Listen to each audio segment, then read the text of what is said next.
2009, I was a student at the Helsinki School of Economics, and there was no entrepreneurship and no startups present anywhere.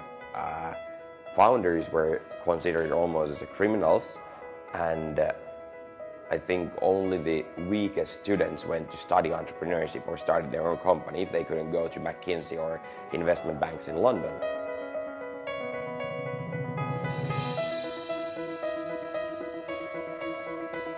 I've talked to a number of older entrepreneurs in Finland, and they said that when they first started, people were, if they told their friends and family hey, I'm creating this new company, people would say to them what, you couldn't get a job at Nokia?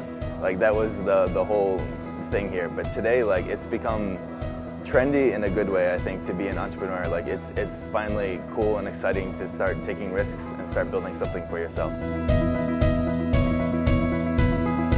What people don't see is that we actually, even though Finland is a young country in the dark, slushy north, we actually have, with technology, we have a great history.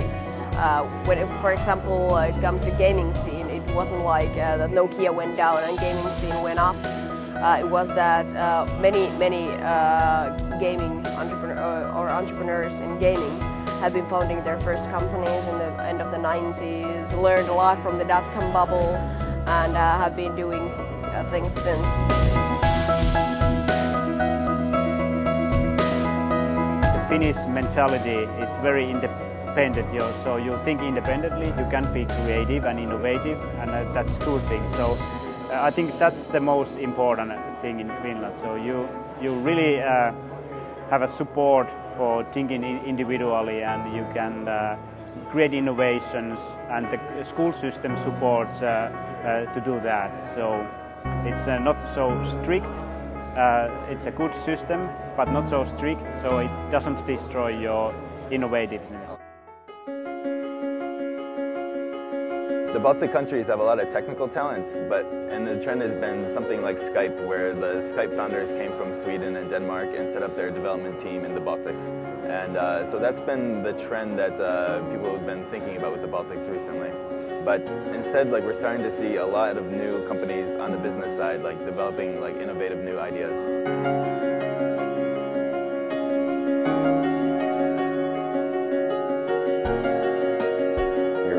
Okay, these guys are they're interested to build startups, but it doesn't really help that they chat with each other and there is not really understanding and knowledge. So we started to build Startup Sauna as a seed accelerator program. We went to Silicon Valley to talk to Paul Graham at Y Combinator and saw a lot and learned a lot and started to build very much local version of Y Combinator.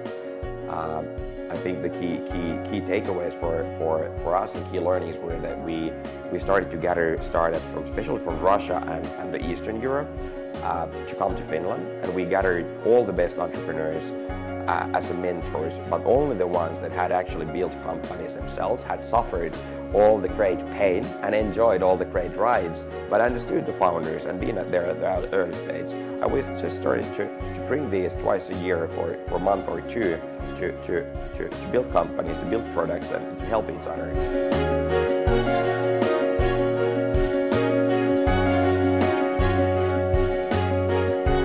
Baltic Entrepreneurship Society is quite interesting for me because that's the reason why I'm in Finland. When I came here for the first time, I met them when they were just playing with the idea and they started to build something. It was almost not existent.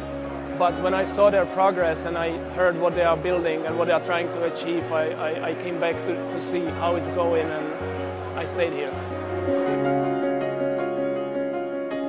I think over the years, in a very brief amount of time, Helsinki has really started to boom. We have the success stories, not only in the gaming industry, but many more that are proving as idols for the startup community. And I think the high education level is one strength that we have, and a very good, vibrant ecosystem, and the entrepreneurs' culture to really help each other out. And that is something you would also see in Silicon Valley, but in a Europe context, I think Helsinki is very much booming and is a hub for cool startups at the moment. So the students have created this necessary hub. And the one interesting thing about Aalto is it was the students who started it. It wasn't a faculty-driven initiative. And now the faculty and the institution's trying to catch up, which is an amazing thing.